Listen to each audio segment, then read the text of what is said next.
सालपे घाटात ट्रकचा भीषण थरार। आजची मोठी बातमी समोर येतेय सातारा लोणंद मार्गावरून। सातारा लोणंद मार्गावरील सालपे घाटात आज सकाळी भीषण आगीचे तांडव पाहायला मिळाले।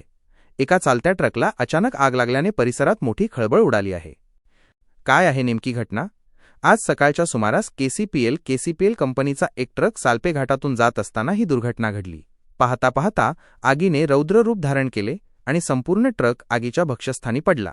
आगीचे लोट इतके भयानक होते की घाटातील दोन्ही बाजूंची वाहतूक तब्बल 1 तास पूर्णपणे ठप्प झाली होती। बचाव कार्य आणि पोलीस धाव।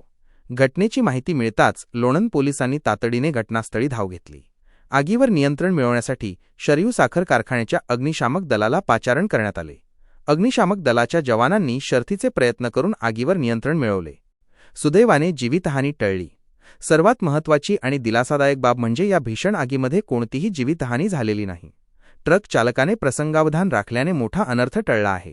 मात्र आग पाहण्यासाठी नागरिकांनी घाटात मोठी गर्दी केली होती, ज्यामुळे काही काळ तणावाचे वातावरण निर्माण झाले होते। सध्या या मार्गावरील वाहतूक हळूहळू पूर्वपदावर येत असून पोलीस प्रशासन परिस्थितीवर लक्ष ठेवून आहे।